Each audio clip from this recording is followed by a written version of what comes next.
Hello and welcome to New Frontiers on CCTV International. I'm Ji Xiaojun in Beijing. And today we're beginning a mini-series all about the traditional weapons that have been used throughout Chinese history. Weapons, of course, have a key role to play both in battle and in Chinese martial arts. In classic novels and traditional stories, a great practitioner of the martial arts is often described as the master of 18 weapons. These 18 weapons include the bow and arrow, dagger, sword and spear, to name just a few. To put all this into some historical perspective, evidence has been found suggesting that bows and arrows were the earliest weapons used in battle in China, and that it was during the Stone Age. Like many other weapons that developed later, bows and arrows were originally used in hunting. Well, as rival tribes came increasingly into conflict with one another, so our earliest ancestors began using their weapons not just against animals, but also against other people. The weapons they used were very primitive. Some have disappeared from use over the centuries, while others have been developed and have assumed more sophisticated and deadly forms.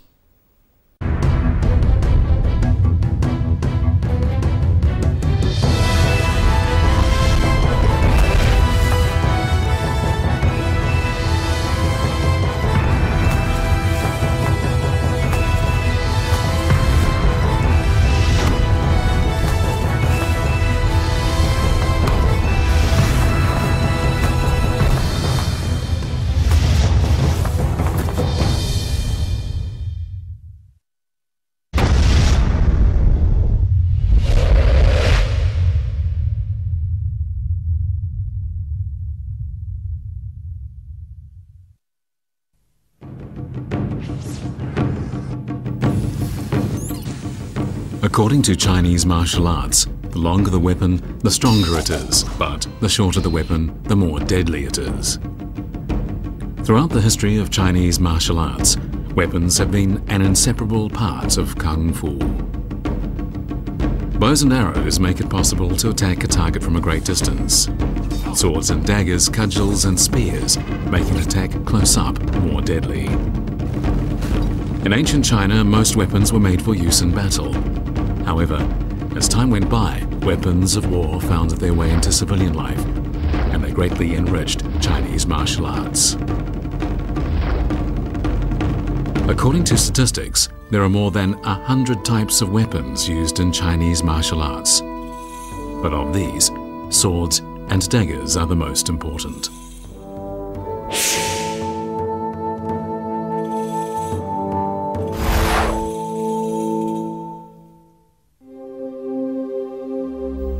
Obviously, weapons were already in existence long before Chinese martial arts skills were developed. What were the earliest weapons used in China?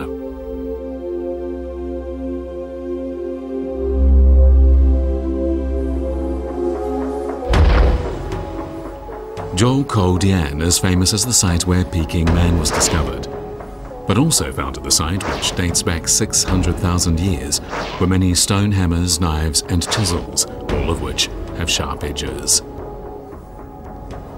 In primitive society, these objects fashioned from stone served as both everyday implements and weapons for hunting and even fighting animals. Over time, people learned how to use these weapons more skillfully, although strictly speaking, they were not really weapons, but simply tools used for acquiring food.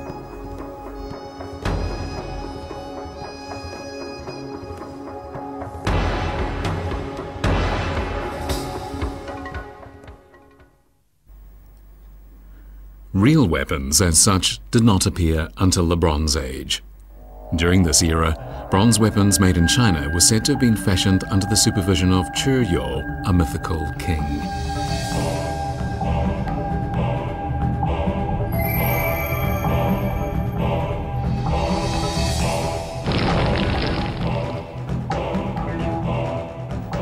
It is said that Chiyou made bronze swords, spears, halberds and bows, and that he used these to defeat 21 rivals.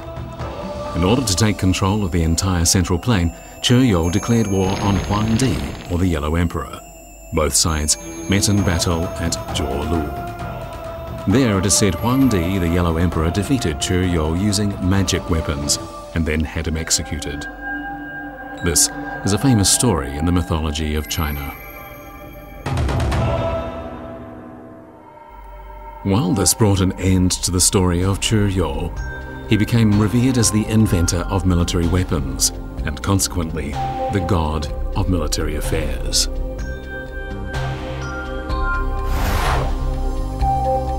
Although Chu Yo is credited with the invention of many weapons, it is believed that Huang Di, or the Yellow Emperor, was responsible for the invention of the sword. The famous Chinese book The Art of War by Sun Bin, a work on warfare found in a Han Dynasty tomb in the Yinchuo Mountains in Linyi, Shandong Province, attributes the invention of swords to Huang Di.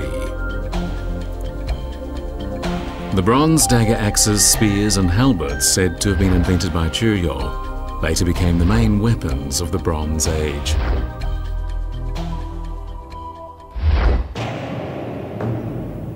In his Ode to the Fallen, Chu Yuan, a poet of the state of Chu during the Warring States period some 2,500 years ago, gave this account of a fierce battle in the period before the rise of the Qin dynasty. The two belligerent parties first shot arrows at each other's positions, and then they charged at each other in chariots. The soldiers in the chariots, armed with spears, dagger axes and halberds, engaged in a bloody battle.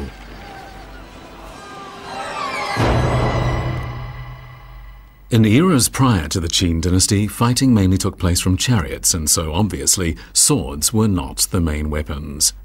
Fighting from a chariot required the use of long weapons such as spears, dagger axes and halberds. However, in traditional Chinese culture, swords are much more than simply weapons for battle. They command more respect than any other type of weapon.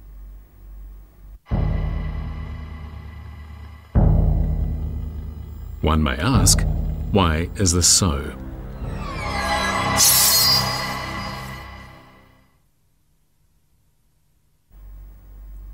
In eras prior to the Qin dynasty, swords were not common. According to law, only members of the upper classes were entitled to wear swords, and aristocrats wore them as a symbol of manhood. According to Sima Qian's historical records, when Qin Shi Huang, the first ruler of the Qin dynasty, was enthroned, he wore a crown and a sword.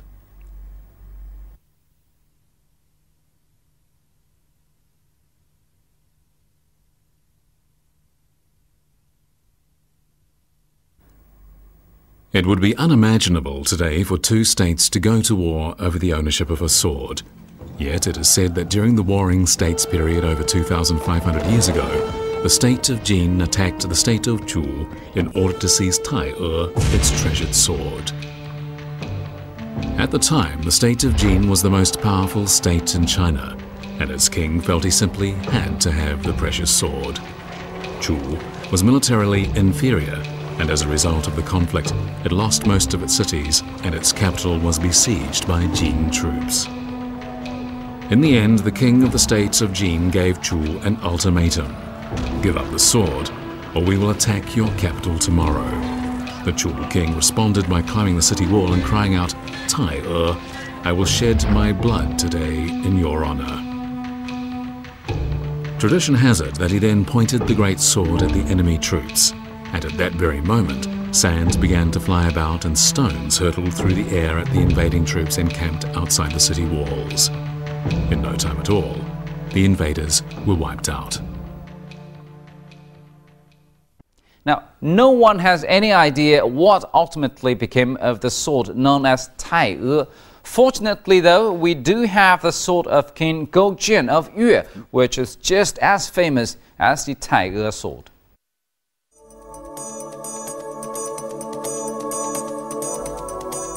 While an archaeological survey was being carried out in an ancient tomb of the state of Chu in 1965, many swords were found, the most interesting of which was made of bronze. This bronze sword is known as the sword of King Goujian of the state of Yue. The sword was found sheathed in a scabbard which had an almost airtight fit with the body of the sword, and when it was unsheathed, its blade was found to be utterly untarnished. A simple test conducted by the archaeologists showed that the blade could be used to cut through a stack of 20 sheets of paper with ease. After experts of Fudan University in Shanghai carried out scientific tests on the sword in 1977, it was concluded that the sword was made chiefly of an alloy of bronze and tin, with small amounts of lead, iron, nickel and sulfur.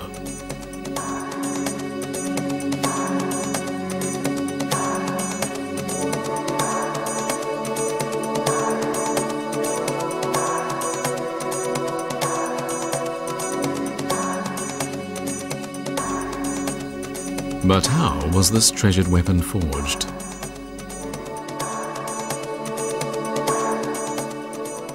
在这剑的两刃部分啊，它就是用这种含锡量比较高的一种青铜合金。那么这样呢，就是能够提高它的硬度。提高它的硬度呢，就是能够做到比较锋利，是吧？就杀伤力能够提高，而且在剑的终极部位呢，它就采用了一种含锡量比较低的一种青铜合金。那么含锡量低了，它的这个韧性就能够提高，硬度降低了，它的韧性就能提高。那么就是它使这个剑呢不容易折断。 Swords such as the sword of King Go-Jian were forged with unique and complex techniques, and they were, of course, for the use of kings only. So what kind of weapons did everyday martial arts practitioners use at that time?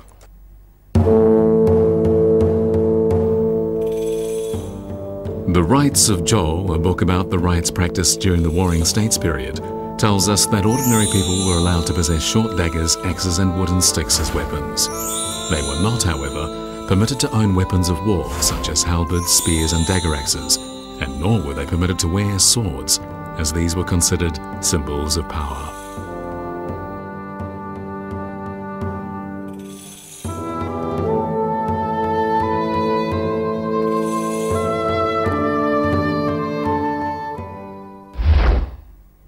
However, assassins used daggers that resembled swords.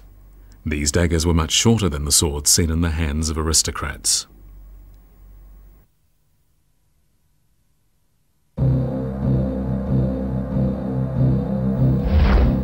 Perhaps the most famous conflict between the wielder of a dagger and that of a sword in Chinese history took place when Jing Ke attempted to assassinate the king of the state of Qin. When Jing Ke unrolled a map scroll, he seized a 30-centimeter dagger hidden within and lunged toward the king. The king responded by trying to unsheath the sword slung at his side, but was unable to. After a court official mimed the action of slinging the sword across the back and drawing it across the shoulder, the king finally managed to draw his 1-meter-long sword. He then killed the would-be assassin.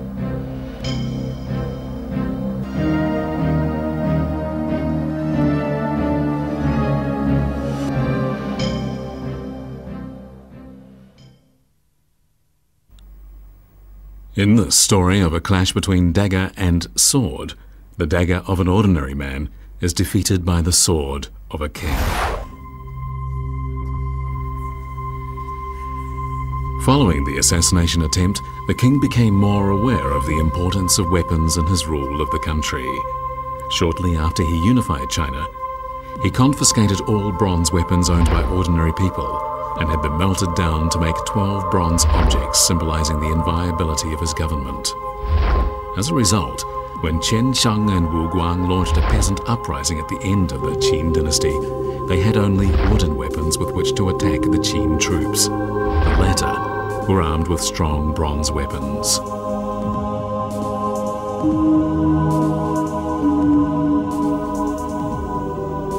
Among the figures in Qin Shi Huang's terracotta army are the common weapons used by soldiers, such as bows, arrows, long-shafted dagger axes, spears and halberds. But there are also bronze swords, which were used for close fighting. These swords, each more than 1 meter long and extremely sharp, were highly effective. "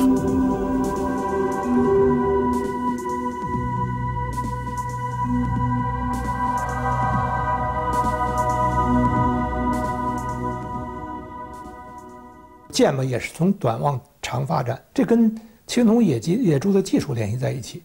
特别是后来还为了这个能够把剑铸长，就是剑脊和剑的刃部的青铜的比例不一样，这样呢就让它那个刃部是坚韧，特别是钢的，脊部呢比较韧，这样的话就不容易折断。所以到了这个战国晚期，到了秦统一的时候，这个时候青铜兵器已经发展到它的一个最高峰了。所以剑的长度不断的从60厘米加长到70、80，甚至于到1米超过1米。这样呢，在秦始皇陵的兵马俑坑里边出现了这样的青铜剑。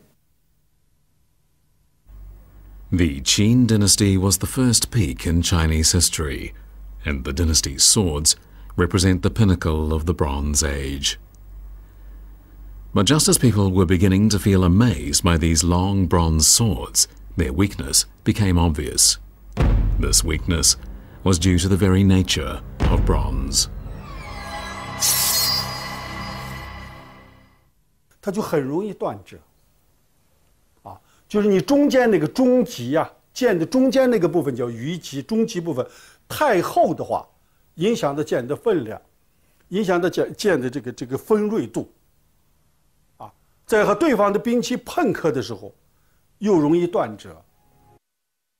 Bronze swords are inherently weak and so likely to break, and under the Qin dynasty, they were already falling into disuse. By the time of the Han dynasty, which followed Qin, swords were being made of iron.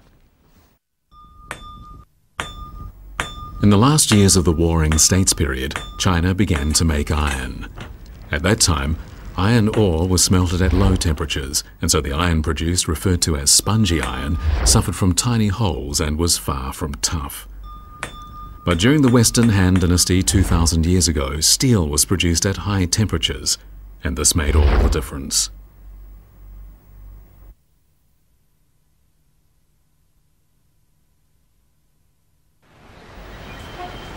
At the Nanyue Royal Tomb Museum in Guangzhou, one can see 10 famed swords of the Han Dynasty, symbols of the great achievements of that era.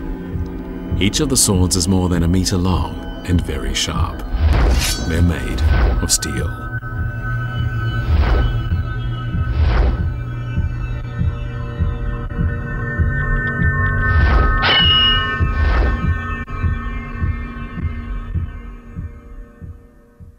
伟大"就是2个字，非常伟大。可以说我第一次看到这10把剑，尤其是说寓意一侧的几把长剑，听的确我感觉心惊动摇。用我个人的说，这是我见过最伟大的中国剑，对不对？为什么呢？这是它的气势，它的长度，最长的一把达到1.46米，这1.46米的双手剑，对不对？在我记得当时说汉高祖这个杀白马以及天下的时候，当时有一种说法叫斩马剑。我在看这个唐诗的时候，也说有一句话叫做“愿得斩马剑，先断宁城头”。当时我说什么叫斩马剑？只听说过斩马刀，对不对？可是一直会认为这是一种只是美好的说法嘛。但当我看到这些剑，我觉得确实，你用这个剑来斩马没有问题的。Because of steel, swords were able to acquire a character they had never had before, and they were sharper and more durable than bronze swords. All this was made possible by the steel production techniques of the Han Dynasty.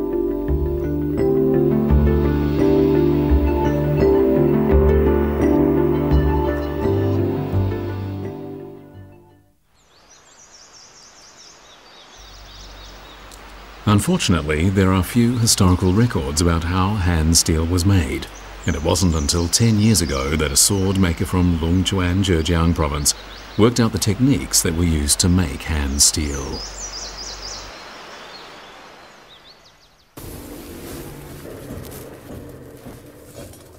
你打好些，我不学鱼的。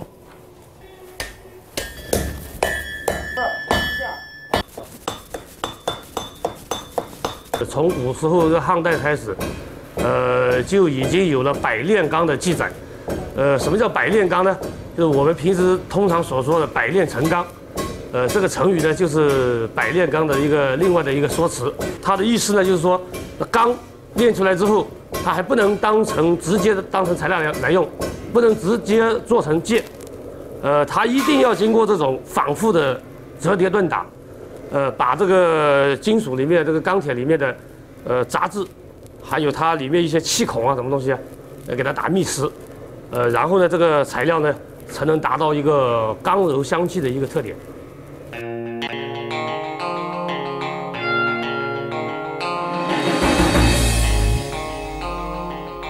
To make a hand sword, steel must be forged over and over again, and the many processes involved in making a single sword must be carried out in accordance with strict standards. There were in fact as many as 16 steps involved in producing a single top-quality, flexible hand sword.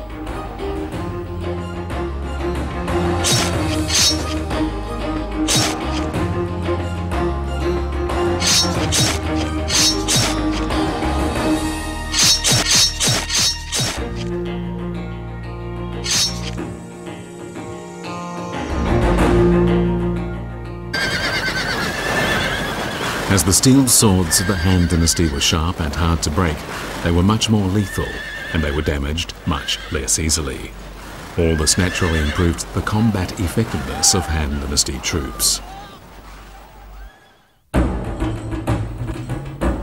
In addition to swords, the other main weapons used by Han troops included bows, arrows, and halberds. During the Han Dynasty, there was a clear division of labour, so to speak, among bows and arrows, long-shafted halberds, and swords. In open areas, bows and arrows were used to attack the enemy. Long-shafted halberds were used to fight at close quarters, and swords and shields were used in close combat situations in confined spaces.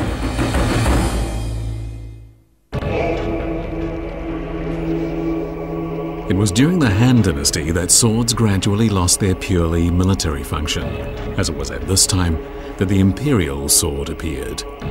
The imperial sword was a symbol of supreme authority that invested the bearer with unlimited power.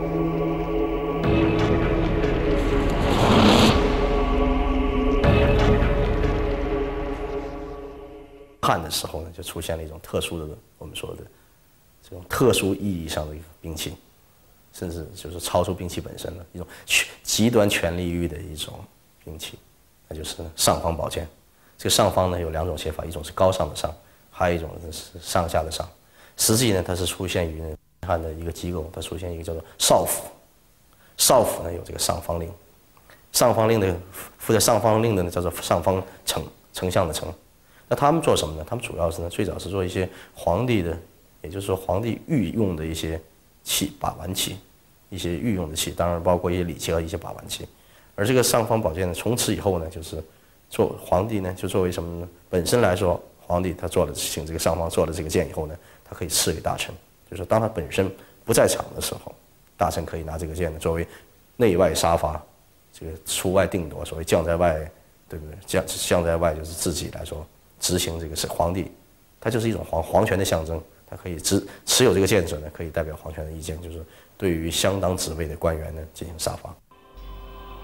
It was precisely because of this discretionary power that the etiquette system of the Han Dynasty required officials at all levels to wear swords. This then had an impact on ordinary people, with many scholars developing a fondness for swords. The celebrity Dung Fang Shuo of the Western Han Dynasty is a good example of this. As we know, he began to learn sword fighting at the age of just 15. It is also recorded that the famous writer Sima Xiangru was not only good at writing, but was also skilled with a sword. As the Han Dynasty progressed, it grew more and more obsessed with swords.